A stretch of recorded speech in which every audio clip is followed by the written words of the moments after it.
आपको लो back pen हो या आपका sciatica हो यानी कि लेग में पेन जा रहा हो, ऐसे सिर्फ दो मूवमेंट बताऊंगा जिससे आप खुद डायग्नोज कर पाएंगे कि हमारा बैक पेन जो है वो किस वजह से हो रहा है, डिस्क बल से हो रहा है, स्टिनोसिस से हो रहा है, क्या हो रहा है। सबसे पहले मैं दो वर्ड यूज करता होता है, एक्यूट और क्रॉनिक। एक्यूट का मतलब पेशेंट गलत समझ जाते हैं, वो समझते हैं ज्यादा वाले पेन को एक्यूट कहते हैं, नहीं। एक्यूट और क्रॉनिक है टाइम बेस्ड। आपका अगर प्रॉब्लम नया नया है, फ्रेश है, मतलब आपको 3-4 दिन हुए हैं तो वो एक्यूट में आएगा। उसके बाद 1 वीक के बाद वो सब एक्यूट हो जाता है और 2 वीक्स के बाद वो क्रॉनिक में आ जाता है यानी कि पुराना हो जाता है। तो क्रॉनिक का मतलब पुराना, एक्यूट का मतलब फ्रेश।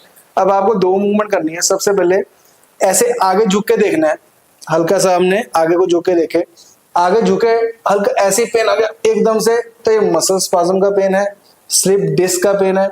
स्लिप डिस्क का पेन और साबित करने के लिए हमें एसएलआर टेस्ट भी करना पड़ता है। वो मैंने एक वीडियो बनाया हुआ, उसका लिंक डिस्क्रिप्शन में होगा कि बिना एमआरआई के कैसे जानने के हमें डिस्क बल्ज हुआ है।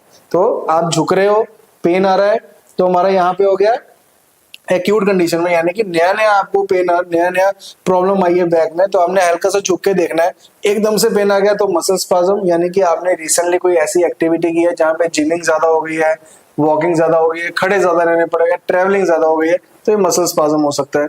हल्का सा ऐसे झुके, एकदम से पेन आया, वापिस आने पे बिल्कुल पेन ठीक हो रहा है, यानी कि पीछे जाने में पेन ठीक रहा है, तो ये स्लिप डिस्क का पेन भी हो सकता है, आपका डिस्क बल्ज भी हो सकता है। इसी तरह से दूसरी मूवमेंट क्या करनी है, ऐसे एक्सटेंशन करना है बैक को, ये इसको करने से पेन आपका शार्प पेन नीचे को जा रहा है तो ये स्टिनोसिस का साइन है। अगर नीचे ट्रेवल कर रहा है तो ये स्टिनोसिस, स्टिनोसिस का मतलब कैनाल नैरो हो रही है।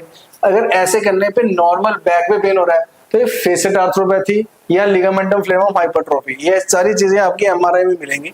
तो हमने ये दो मूवमेंट करके हम जज कर सकते हैं। अब बात आती है क्रॉनिक, यानी कि बहुत देर से पेन चल रहा है, उसके बाद आप आगे झुक रहे हैं, यहाँ तक आपको कुछ नहीं हुआ, हल्का सा और जाने पे आपका बिल्कुल नर्व टाइट हो गई, तो ये आपका जो हमारा sciatica हो रहा है इसके अराउंड एडेशंस हो गई है, यानी कि हमारी जो नर्व है वो टाइट हो गई है। इसमें डिस्क बल्ज का कोई लेना देना नहीं है, डिस्क अपना हील हो चुकी है, डीजनरेट हो गई है। आप आगे झुके हो तो नर्व एकदम से पुल कर रही है, एडेशंस इतनी ज्यादा है, नर्व टाइट हो चुकी है, तो इसलिए ये पेन आ रहा है। इसी तरह से जब पीछे जाएंगे, ऐसे क्रॉनिक में भी जब क्रॉनिक में पीछे जा रहे हैं और पेन आ रहा है लेग में, तो ये स्टिनोसिस का ही केस है।